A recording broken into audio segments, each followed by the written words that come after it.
Hello, I'm Darren, I'm from Movie Reviews 101, and today we're going to talk about the free ups and the free downs from Happy Death Day 2 You.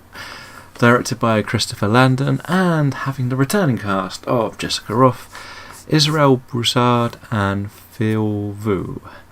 This time around, things go slightly differently for Trey. Or Tree. We're going to call her Tree, because that's her name. We don't want to make names up, right? As we follow everything 1 year later, when Ryan, the stoner roommate, starts going through a cycle of death, only to discover the truth which Tree can help solve. What solving this mission ends up sending Tree back to the original day, where she must relive September the 18th, her birthday, all over again. But everything this time is completely different for her, and she must figure out who the killer is again and make difficult life decisions. Now, this is a sequel to a film. Both films, I want to say on the record, I think are very good. I just don't seem to like them. I don't know why I say that. There's something about both of them that I really do enjoy, but there's elements of it that just frustrate me a lot. So, let's get into the free ups. Now, the first up has got to be the way this movie turned into some form of a science fiction movie. Last time we had a horror slasher mystery, and it was a lot of fun if you like horror slashers, hence this. But this time we went into a slightly more sci-fi reality, which, while it does make sense and does manage to give us a sequel that is entertaining, is interesting. It's again a lot of interesting. It's new idea of time travel without being time travel. Imagine Groundhog Day did a sequel and it was 1 year later and it was some form of experiment that caused everything. Yeah, Futurama did a horror movie, put it that way. But I enjoyed it. That's an element I did like. The second one, I am going to go back to performances, because Jessica Rothe absolutely nails this out the park, because it's all about her commitment to this role.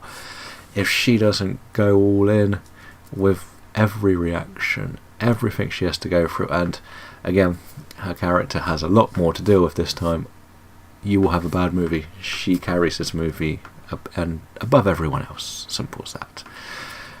And that's going to bring me into the third one, and that is the fact that I liked the fact that we had to deal with almost like survivor's guilt, because we are now letting Tree relive the day. And without getting too into details, there are certain things that happen to her which makes her question everything that had happened to her and who was involved in everything. So they were very interesting elements. There's emotional value to her character. So there's the free ups, the free downs.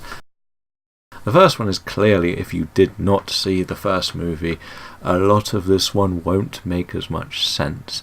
I know they do a quick recap at the beginning because Phil's the one doing the loop thing at the beginning, or Ryan, actor's name is Phil.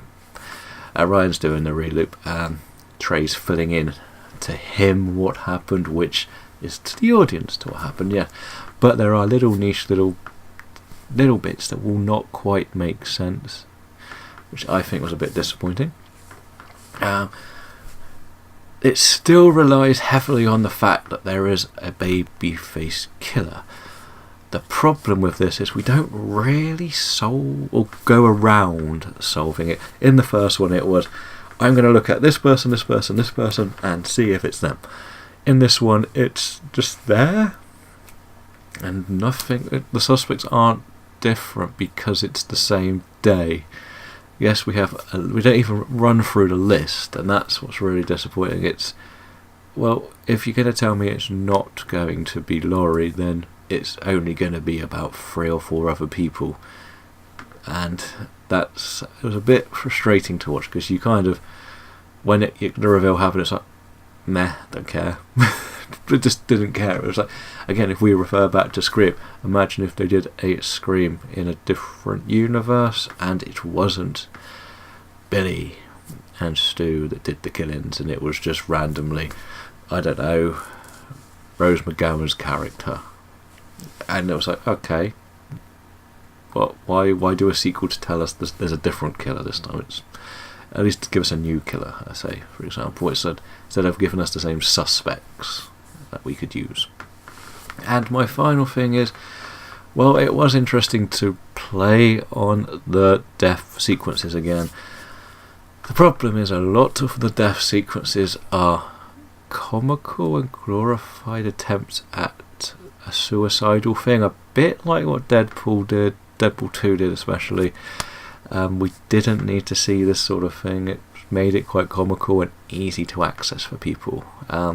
Yes, it could be a bit over the top reacting to it that way, but we know that there are a lot of mental health issues in the world, and this one didn't seem to make light of that. But that's going to be my 3 ups and 3 downs. I am going to be giving this a 3.5 out of 5.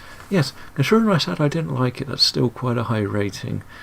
I think it's going to be one I can watch and watch again and enjoy. It's just I keep going in expecting a slasher and getting slightly disappointed. But anyway, that's going to be my ups and downs. Let me know what you think of Happy Death Day 2 in the comments below. And until next time, I'm going to go and study some more horror movies. Goodbye.